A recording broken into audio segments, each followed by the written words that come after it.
Bienvenue dans les épisodes inédits, les entretiens de Reconstruire. Jusqu'au 24 février et la sortie officielle de Reconstruire, je vous ferai découvrir des échanges et des entretiens que j'ai pu avoir tout au long de la création du documentaire. Ces entretiens ont eu lieu à différents moments, à la fois sur le tournage de Reconstruire et quelques semaines après à Rebuild Ukraine à Varsovie. Tu découvriras des acteurs, français ou non, qui n'ont pas attendu la fin de la guerre pour penser à la reconstruction en Ukraine. Choisis ta boisson chaude préférée, installe-toi confortablement et profite bien de ces épisodes inédits. Bonjour à tous. On est le 24 février 2025 et ça fait 3 ans. 3 ans depuis le début de l'invasion russe à grande échelle. C'est aussi aujourd'hui que sort le premier documentaire 6 heures du BAT, Reconstruire. Si vous ne l'avez pas encore vu, il est disponible sur la chaîne YouTube 6 heures du BAT. Ce documentaire, c'est 1900 km à travers l'Ukraine, à la rencontre de celles et ceux qui n'ont pas attendu la fin du conflit pour bâtir un avenir meilleur pour le peuple ukrainien. Aujourd'hui, c'est un épisode spécial car j'avais envie de vous raconter les coulisses de ce documentaire. Et avant ça, j'aimerais remercier les différents partenaires qui ont rendu possible ce projet. Craft, le groupe Angevin, l'IHG Nantes, la Fédération compagnonique Auvergne-Rhône-Alpes, le cabinet Martin Duplantier Architecte. Sans eux, il n'y aurait pas de Reconstruire. Je voulais dans cet épisode revenir avec vous sur différents moments marquants du documentaire. Le premier, c'était la première fois que la réalité de cette guerre s'était présentée à moi. Je suis arrivé à Odessa à 17h le 28 novembre. Je suis arrivé à 17h à Odessa.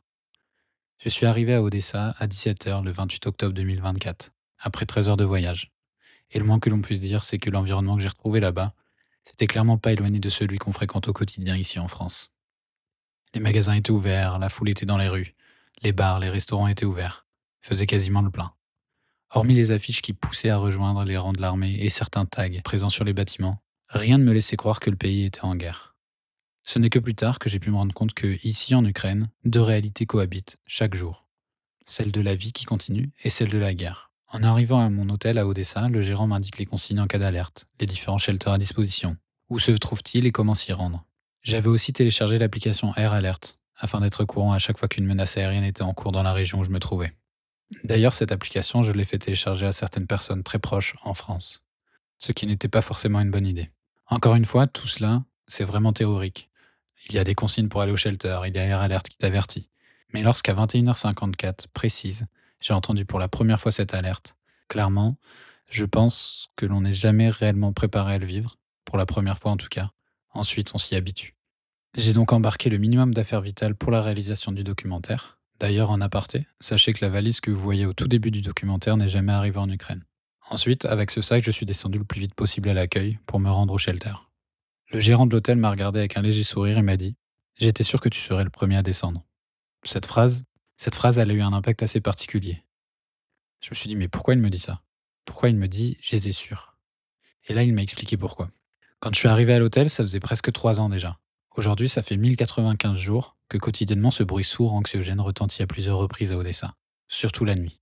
Alors la majorité des Ukrainiens se sont habitués, mais surtout certains ont fait le choix de ne pas descendre à chaque alerte, surtout la nuit, car sinon tu ne dors plus. Tu ne dors plus, ça joue sur les nerfs, ça joue sur le mental, ça joue sur l'état d'esprit aussi. Et clairement, s'il y a bien quelque chose que j'ai retenu en Ukraine, c'est que il était hors de question, aussi bien d'en reconstruire qu'actuellement quand je vous parle, de décrire un état d'esprit négatif, vaincu. C'est clairement pas ce que vous retrouverez sur place. Vous retrouverez une population qui est forte, résiliente, qui est consciente des dangers de la guerre, mais qui est consciente de sa force et consciente du combat qui reste à mener pour la victoire et pour maintenir les territoires ukrainiens. Sur un disque dur, il existe une vidéo où j'explique ce que j'ai ressenti à ce moment-là. Mais dans ce documentaire, j'avais pour volonté que l'attention soit portée essentiellement sur celles et ceux qui, malgré un conflit encore bien présent, œuvrent pour le futur de l'Ukraine. Voilà pour le premier moment que je voulais vous raconter. Vous allez pouvoir le retrouver au tout début du documentaire lorsque je suis à Odessa. Ensuite, il y a d'autres coulisses que j'aimerais vous partager aujourd'hui, notamment celles des réunions avec des officiels. Les réunions que vous avez pu voir, par exemple, avec la mairie de Tcherkassy, où il y a assez longues tables, c'était des moments assez particuliers. Assez particulier pour moi de me retrouver dans ce genre de réunion, déjà parce qu'elles étaient officielles, et on était reçus comme délégation française, il y avait des photographes, des drapeaux français et ukrainiens, des longues tables et énormément de monde présent à ces réunions. Et en plus, tout cela, je ne l'avais vu que dans les journaux ou dans les médias traditionnels. Alors je ne savais pas forcément qu'est-ce qu'il s'y passait. D'ailleurs, à la première réunion de ce type, j'étais pas forcément à l'aise et familier à ce genre de meeting. Vous pouvez le voir, c'est au moment où on se rend à la mairie d'Odessa, on entre dans le bureau du maire d'Odessa, et ensuite, il n'y a pas d'image. Il existe des clichés de cette réunion. Ils sont en description puisque un photographe a pris des des photos pendant cette réunion, pendant nos échanges, pendant que moi, non pas qu'il m'était interdit de le faire, mais je n'avais pas encore réellement conscience de ce que voulait dire faire un documentaire. J'ai ni sorti ma caméra, ni sorti mon téléphone, ni mon trépied, ni rien finalement. Je me suis juste assis, assisté à cette réunion et j'en suis sorti. Donc il n'existe pas d'image. Et après cela, je me suis dit, faire un documentaire, c'est avant tout filmer. Que ce soit les réunions, que ce soit les moments de route, que ce soit les différents échanges que l'on avait. Et après cela, après Odessa, j'ai tout filmé de ces réunions. Que ce soit à Tcherkassy, Ouman ou encore à Vinnytsia, comme vous avez pu le voir. J'ai tout filmé, sauf ce moment, le troisième dont j'avais envie de vous parler aujourd'hui. En fin de journée à Tcherkassy, après avoir visité les 3 écoles, le centre de réhabilitation et le centre de rééducation, où on voit les sportifs handicapés faire du volley, nous étions conviés à visiter un hôpital pour soldats revenant du front. Et là aussi, ma caméra s'est coupée. J'ai coupé ma caméra en entrant dans cette chambre. Mais comme je l'ai dit, les images, elles resteront gravées dans ma mémoire pour l'éternité. Si vous êtes en mesure de le faire, je vous invite à fermer les yeux et essayer de visualiser la scène. Je vais vous la décrire. La chambre est destinée à 4 patients. Dedans, ils étaient 6. 6 soldats dans une chambre sombre, gravement blessés. J'entre, et à ma gauche, il y a un soldat qui échange avec Anatoly Bondarenko, le maire de Tcherkassy. La discussion se termine, le soldat me lance un regard, sourit et me dit merci. Diakoyu, en ukrainien. Un des rares mots que je comprenais à ce moment-là de la langue ukrainienne. Je lui réponds merci, puis mon regard dévie vers sa jambe.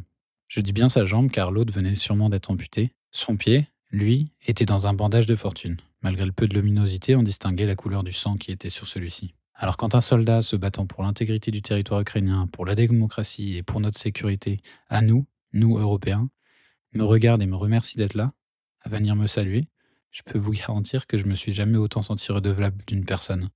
Et en sortant, j'avais très peu d'espoir pour sa blessure. Même si j'espère que ses blessures ont pu être soignées, les conditions d'hygiène dans lesquelles il était, dans la chambre, ne me laissaient vraiment pas optimiste pour sa seconde jambe. Tout ça pourquoi? Pour vous dire que c'est ça. C'est ça que je n'ai pas su filmer. Par pudeur peut-être, par respect sûrement. Aujourd'hui, je regrette vraiment de ne pas avoir filmé cette scène.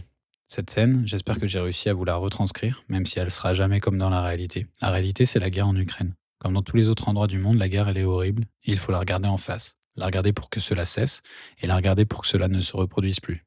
Voilà pour ce moment qui n'est pas dans le documentaire, mais que j'ai eu envie de vous partager quand même aujourd'hui, en coulisses.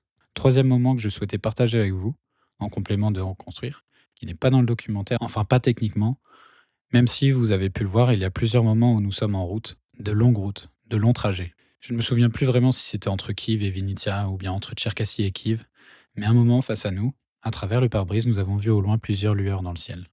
De longues traînées, mais aussi de longues lueurs dans le ciel. Nous avons vu au loin plusieurs lueurs dans le ciel, de longues traînées, mais aussi de légers points scintillants. Comme je le raconte au début du documentaire, l'espace aérien ukrainien est clos, aucun avion ne survole le territoire, je vous invite d'ailleurs à regarder sur Flight Radar, c'est assez édifiant. Vous pouvez regarder sur l'ensemble du territoire mondial, il n'y a qu'un point où les avions ne survolent pas, c'est l'Ukraine. Donc très vite, quand tu vois des lueurs dans le ciel quand tu es en Ukraine, de longues traînées et des points scintillants en mouvement, tu comprends que cela est dû à des tirs de défense aérienne. Ce qui signifie aussi qu'une menace aérienne, un drone, un missile est proche. C'est le genre de situation qui montre encore une fois comment deux réalités s'affrontent quotidiennement. Tu peux être là tranquillement en train de faire ton trajet en voiture et voir la guerre en face de toi. Et surtout comment nous, ici, en France, notre réalité, même si loin d'être parfaite, est totalement différente. Il reste un dernier moment que je voulais vous raconter dans cet épisode. Et attention, si vous n'avez pas encore vu Reconstruire, je vous invite à le regarder en amont d'écouter ce passage. Il est toujours disponible, comme je l'ai dit au début, sur YouTube, sur la chaîne 6 heures du bad. Vous l'avez en description de cet épisode. Et ce moment, c'est la veille de notre départ, la veille du retour en France. Je décide d'aller voir le cimetière militaire à Lviv, un cimetière militaire improvisé, qui a pris place aux abords d'un cimetière plus commun, comme celui du Père-Lachaise à Paris. Je pensais faire quelques plans pour le documentaire afin d'illustrer les trop nombreuses vies gâchées, quand en me dirigeant vers ce cimetière, je vois passer un convoi d'une quinzaine de fourgons militaires. Des militaires, des civils, se dirigeant dans cette même direction. Et j'ai vite compris que cette prise de vue dans le cimetière allait rapidement changer d'angle. Quand je suis arrivé sur place, 2 cercueils portant le drapeau ukrainien étaient sortis des véhicules. C'étaient les corps de 2 héros ukrainiens qui étaient portés dans une longue procession jusqu'au trisube, ce trident symbole de la nation ukrainienne. Il y avait beaucoup de monde. Les familles des 2 soldats étaient là. Les camarades de brigade aussi. Beaucoup de civils, dont moi. Et cette cérémonie, elle était très lourde en émotions. Je n'arrêtais pas de penser à la vie de ces 2 soldats, victimes de cette guerre. cette guerre d'agression menée par les Russes envers l'Ukraine. Et à force de penser à tout cela, je n'ai pas su retenir mes larmes. Des larmes ont coulé sur mon visage, ça faisait très longtemps, sans que je puisse les retenir, sans que je sois lié de près ou de loin à ces deux soldats, ces deux héros. Ce n'est qu'après la cérémonie que j'ai découvert que l'un d'eux avait mon âge. La claque que j'ai prise ce jour-là restera à jamais ancrée dans ma mémoire. C'était grâce à son sacrifice, à son courage. C'était grâce à lui que je pouvais faire ce documentaire. Car il n'existe pas de reconstruire sans ces héros.